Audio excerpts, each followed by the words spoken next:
Yes hello friends, this is Jyoti Shukla. So welcome to let's study basics with me. So friends, अभी हमने discuss कर रहे हैं यहाँ पर पूर्वावलोकन। ठीक है, तो पूर्वावलोकन का हमने पार्ट 1 जो है वो डिस्कस कर लिया था, जिसमें हमने सबसे पहले नोट्स देखा था और उसके बाद उसी से संबंधित जो है वो क्वेश्चंस थे जो कि विभिन्न आयोगों के द्वारा पूछे गए थे, जैसे कि यूपीएससी, यूपीपीएससी, एमपीपीएससी, आरपीएससी। ठीक है, तो इन सब के द्वारा एमपीपीएससी, यूकेपीएससी, छत्तीसगढ़ पीएससी।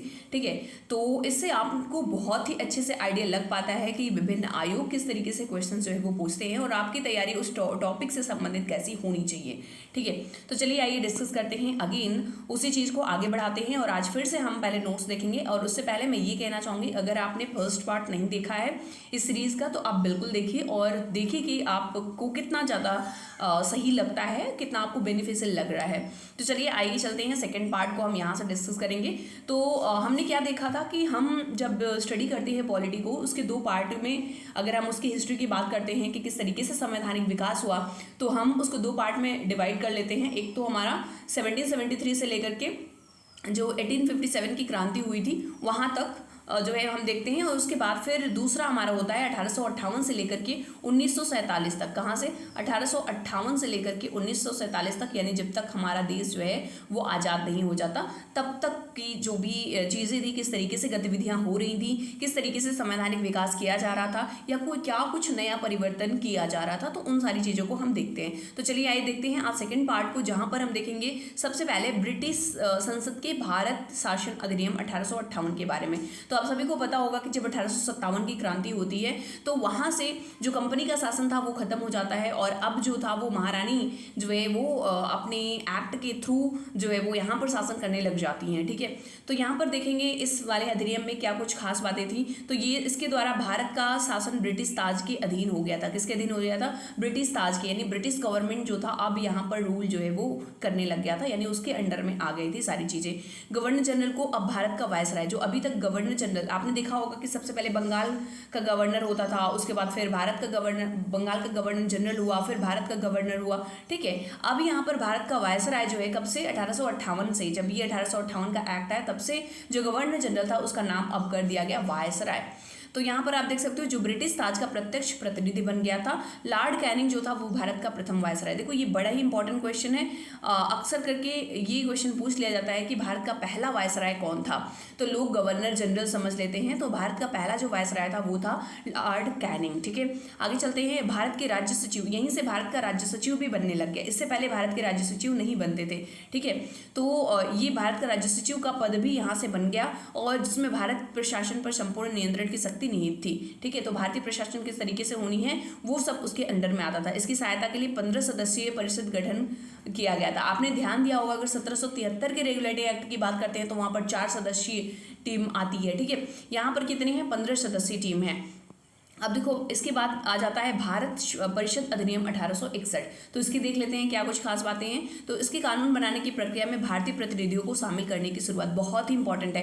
अक्सर करके पूछा जाता है कि कौन सा ऐसा एक्ट था जिसके थ्रू भारतीयों को भी इसमें या फिर कानून बनाने में शामिल कर लिया गया था। तो 1861 का भारत परिषद अधिनियम था। ठीक है, इस अधिनियम द्वारा मद्रास एवं बम्बई की प्रेसिडेंसी को पुनः विधायी शक्तियां देकर विकेंद्रीकरण की प्रक्रिया शुरू की गई। आपने देखा था ना कि इससे पहले क्या हो गया था कि जो बंगाल और मतलब बंगाल के अंडर में ही मद्रास और आपका मुंबई वाला रीजन भी आ गया था, लेकिन अब यहाँ पर क्या कर दिया गया, इनकी वापस शक्तियाँ दे दी गई। तो यहाँ से क्या हो गया? डिसेंट्रलाइजेशन शुरू हो गया।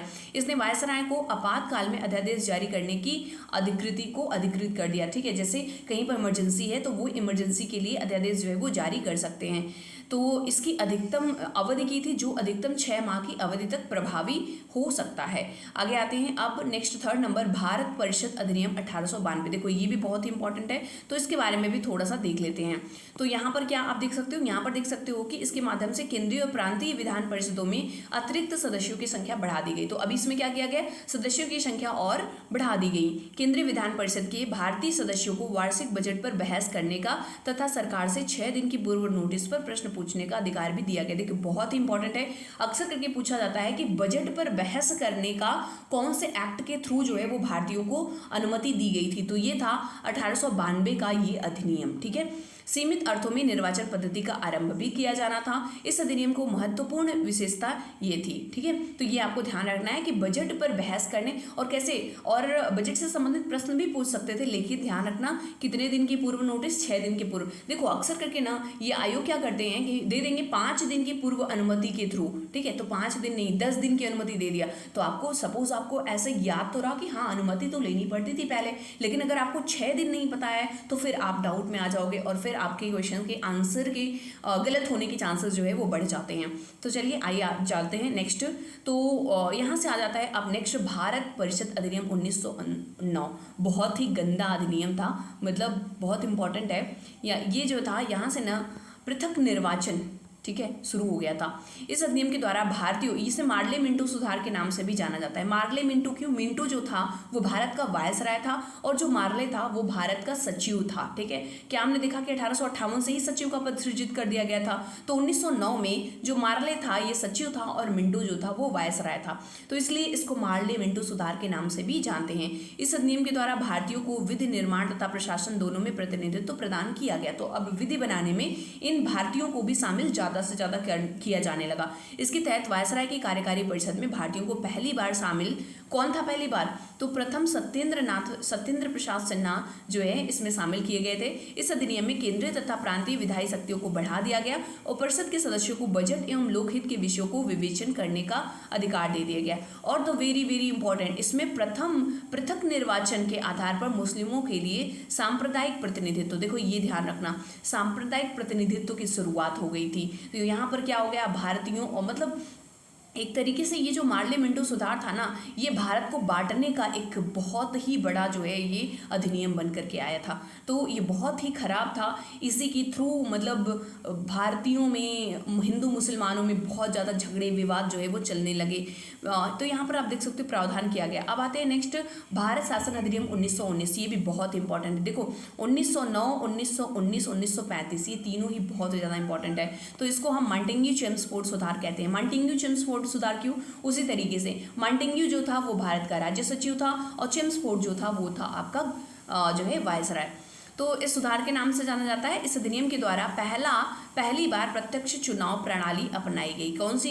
देखो ये बड़ा इंपॉर्टेंट है। प्रत्यक्ष चुनाव प्रणाली कब शुरू की गई? कौन से एक्ट के थ्रू, किस अधिनियम के थ्रू किया गया? तो 1919 का जो अधिनियम था मांटेग्यू चेम्सफोर्ड सुधार, इसके थ्रू। तो यहाँ पर सांप्रदायिकता के आधार पर निर्वाचन प्रणाली का विस्तार दिया। देखो अभी आपने क्या देखा था, 1909 वाले में सिर्फ हिंदू और मुस्लिम को जो है सांप्रदायिक निर्वाचन हो रहा था, लेकिन यहाँ पर और भी ज़्यादा बढ़ा दिया जाता है। अब सिख, भारतीय, ईसाई, आंग्ल भारतीय, यूरोपियों, इन लोगों का भी अलग से चुनाव जो है वो होने लग जाता है। इस अधिनियम द्वारा पहली बार केंद्र में द्विसदनीय व्यवस्था स्थापित की गई। ये भी बहुत इंपॉर्टेंट है, पूछ लिया जाता है कि पहली बार द्विसदनीय व्यवस्था जो है वो कब शुरू की गई, ठीक है। तो आपको क्या बताना है? 1919। इस अधिनियम के द्वारा सभी विषयों को केंद्र तथा प्रांतों में बांट दिया गया। किसमें बांटा गया? केंद्रीय विषय और प्रांतीय विषय के बारे में बांट दिया गया। और इसी में प्रांतों में द्वैध शासन प्रणाली लागू की गई। तो ऐसा पूछा जाता है कि प्रांतों में द्वैध शासन प्रणाली किस अधिनियम के द्वारा शुरू किया गया या किस एक्ट के थ्रू जो है वो शुरू किया गया? तो 1919 के अधिनियम के द्वारा, ठीक है। पहली बार सांप्रदायिक चुनाव किस में कराया गया? तो 1909 वाले में। और सांप्रदायिक चुनाव को विस्तार किस में दिया गया? तो 1919 में, क्योंकि जो 1909 वाला था उसमें सिर्फ हिंदू मुस्लिम में था, लेकिन यहाँ पर क्या हो गया? सिख, ईसाई, आंग्ल भारतीय, ठीक है, इन सब में जो है वो कर दिया जाता है। प्रांतीय विषयों को 2 भागों में आरक्षित किया गया, ठीक है। ये भी ध्यान रखना, आरक्षित और हस्तांतरित, ठीक है। इस अधिनियम में पहली बार उत्तरदायी शासन का प्रयोग किया गया। ये भी बहुत इंपॉर्टेंट है, पूछा जाता है कि किस अधिनियम में पहली बार उत्तरदायी शासन का प्रयोग किया गया? तो वो 1919 का अधिनियम था। आगे चलते हैं, हम नोट्स को ही कंटिन्यू करेंगे और चार्टर तो यहाँ तक आपका हो गया, राइट? अच्छा, इसको 2 बार हमने कर दिया है क्या PDF में? हाँ, चलिए आगे देख लेते हैं। तो इस एक आयोग का गठन भी किया जाना था जिसका कार्य 10 वर्ष के बाद इस अधिनियम की समीक्षा करना था और ये रिपोर्ट भी अपना देता था, ठीक है। तो अब 10 वर्ष के बाद फिर से आ गया। अच्छा, 10 वर्ष के बाद नहीं आने के सिवाय 1919 में आया, 1919 के बाद 1929 में आना चाहिए था, ठीक है। तो 9 में आया था, 19 में आया था, 1929 में। तो 1919 के बाद अब आता है भारत शासन अधिनियम 1935। बेसिकली इसमें थोड़ा सा लेट किया गया था क्योंकि इससे पहले 29-30 में आपने देखा होगा साइमन कमीशन वगैरह आया था। तो यहाँ पर साइमन कमीशन 10 वर्ष के बाद अपना रिपोर्ट वगैरह देती है, तो फिर भारत शासन अधिनियम 1935 बनकर के तैयार होता है।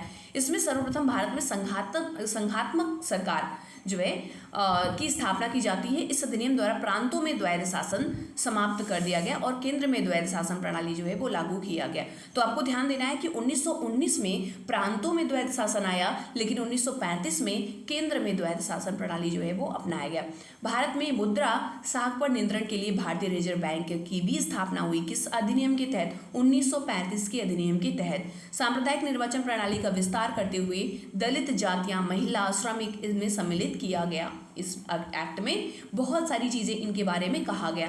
इस अधिनियम के तहत 1937 में संघीय न्यायालय की भी स्थापना हुई। कौन से? संघीय न्यायालय की भी स्थापना की गई। इस अधिनियम द्वारा बर्मा को ब्रिटिश भारत से अलग कर दिया गया। तो कभी पूछा जाए कि ये बताओ कि बर्मा को किस अधिनियम के द्वारा अलग किया गया भारत से, तो ये था आपका 1935 का। इसके तहत कुछ प्रांतों में द्विसदनात्मक व्यवस्था की गई। ठीक है, आगे आ जाते हैं भारतीय स्वतंत्रता अधिनियम, और ये है अंतिम अधिनियम जो कि 1947 में आता है। तो हम सभी को पता है कि हमारा देश जो है वो 15 अगस्त 1947 को आज़ाद हो जाता है।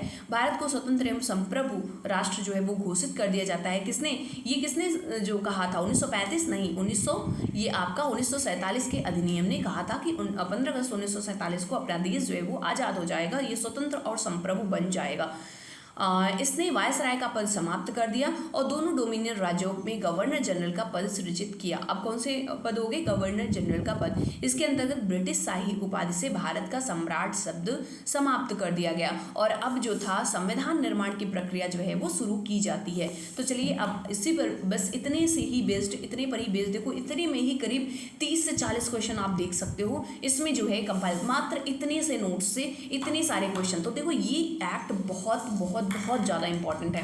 तो चलिए आइए देखते हैं 1861 के अधिनियम से क्वेश्चन दिया हुआ है कि अच्छा ये कहाँ पर पूछा गया था, ये भी देख सकते हो। ये छत्तीसगढ़ पीसीएस में 2021 में अभी पूछा गया है। क्या है क्वेश्चन? इस अधिनियम के फलस्वरूप गवर्नर जनरल की कार्यपालिका परिषद में कुल सदस्यों की संख्या 7 हो गई थी। नहीं, बिल्कुल गलत है, 7 नहीं हो गई थी। दूसरा है, पहले तो स्टार्टिंग में 5 थी, बाद में इसको 6 मिनिमम किया गया था। ठीक है, और मैक्सिमम और भी कर दिया गया था 6 और 12। तो विधि निर्माण के अतिरिक्त सदस्यों की संख्या कम से कम 6 और अधिकतम 12 कर दी गई थी। बिल्कुल सही है।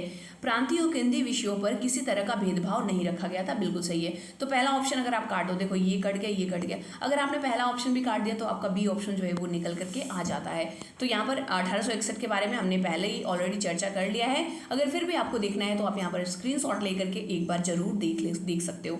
आगे चलते हैं हम। दूसरा, भारतीय परिषद अधिनियम 1892 के संदर्भ में निम्नलिखित कथनों पर विचार कीजिए। इसे 20 जून 1892 को 1892 को लागू किया गया। कुल 24 सदस्यों में से गैर सरकारी सदस्यों की संख्या 5 थी। किसके बारे में पूछ रहा है? वही भारतीय परिषद अधिनियम 1892। सदस्यों को पूरा प्रश्न पूछने का अधिकार दिया गया। अब यहाँ पर देख सकते हो 1 2 3। तो यहाँ पर अगर देखें ना तो हम ये तीनों ही ऑप्शन जो है वो गलत हैं। ठीक है, ये कहाँ पे पूछा गया था भाई? ये भी छत्तीसगढ़ पीसीएस में पूछा गया था। तीनों ही ऑप्शन इन्होंने क्या किया है? गलत दिया है।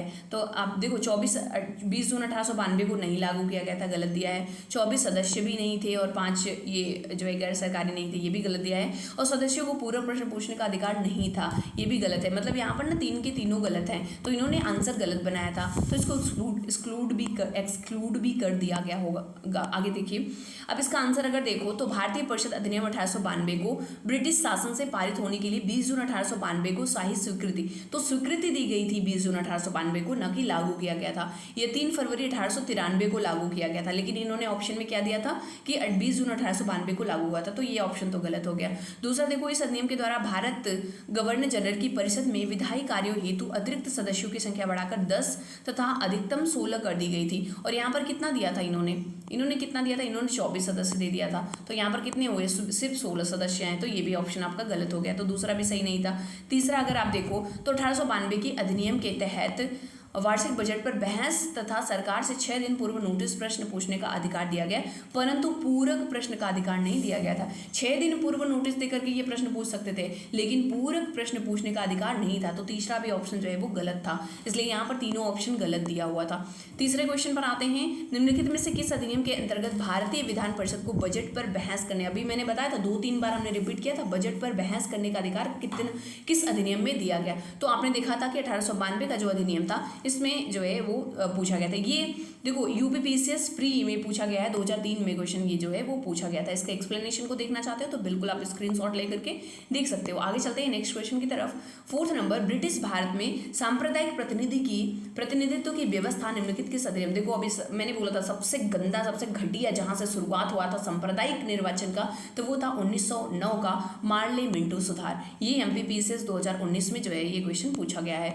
नेक्स्ट आते हैं 1909 का अधिनियम संबंधित था। देखो फिर से 1909, देखा ना घटिया वाला, द्वैध शासन नहीं, पृथक मताधिकार क्षेत्र को लागू करने का, ये पृथक मताधिकार जो है वो शुरू किया गया था। ठीक है, द्वैध शासन तो आपका 1919 और 1935 वाले में हो जाएगा ना। द्वैध शासन जब हम 1919 की बात करते हैं तो वो प्रांतों में, और जब हम 1935 की बात करते हैं तो वो केंद्र में द्वैध शासन हो जाता है। तो ये एमपीपीसीएस 2017 में क्वेश्चन पूछा गया है। नेक्स्ट आता है निम्नलिखित में से किस अधिनियम द्वारा भारत में संघीय न्यायालय की स्थापना की गई। तो ये भी हमने अभी 3-4 बार रिपीट किया था, तो कोई नहीं होगा क्योंकि ये 1919 नहीं बल्कि 1935 वाले एक्ट के थ्रू जो है वो बनाया गया था। तो ये आप देख सकते हो। और संघीय न्यायालय की स्थापना कब की गई थी? ये 1 अक्टूबर 1937 को किस अधिनियम के थ्रू की गई थी? तो ये 1935 के अधिनियम के थ्रू जो है वो की गई थी। नेक्स्ट है भारतीय संघीय न्यायालय निम्नलिखित में से किस वर्ष स्थापित किया गया था। तो देखो फिर से रिपीट किया, तो 1937 कब? 1 अक्टूबर 1937 को इसकी स्थापना की गई थी। नेक्स्ट आते हैं केंद्र में द्वैध शासन किस अधिनियम के अंतर्गत स्थापित किया गया। देखो केंद्र में द्वैध शासन पूछ रहा है, राज्य में पूछता या प्रांत में पूछता तो हम 1919 बताते, लेकिन यहाँ पर केंद्र पूछ रहा है तो हमारा हो जाएगा 1935। तो देख लेते हैं 8वें का ए भी तो नहीं होगा, तो यहाँ पर आप देख सकते हो सी, यानी कि 1935 भारत सरकार अधिनियम 1935। नेक्स्ट आते हैं नेक्स्ट क्वेश्चन की तरफ, और ये है निम्नलिखित में से किस अधिनियम ने केंद्र में द्वैध शासन प्रणाली, फिर से आ गया केंद्र में द्वैध शासन 1935। आगे आते हैं, ये देख सकते हो यूपीपीएससी आरआई में जो है 2014 में क्वेश्चन पूछा गया है। 1919 के भारत शासन अधिनियम, ठीक है, कौन सी विशेषता है? प्रांतों की कार्यकारिणी सरकार में द्वैध शासन की व्यवस्था बिल्कुल सही है। मुसलमानों के लिए पृथक सांप्रदायिक निर्वाचन मंडलों की व्यवस्था नहीं, ये तो 1909 में किया गया था। 1935 में या 1919 में तो उसका विस्तार किया गया था और उसमें ईसाई और सिख इन सारी चीज़ों को या आंग्ल भारतीय इन सबको शामिल किया गया था। केंद्र द्वारा प्रांतों की विधायनी शक्ति का हस्तांतरण बिल्कुल सही है। तो 1 और 3 ऑप्शन जो है, सी ऑप्शन जो है वो सही हो जाएगा।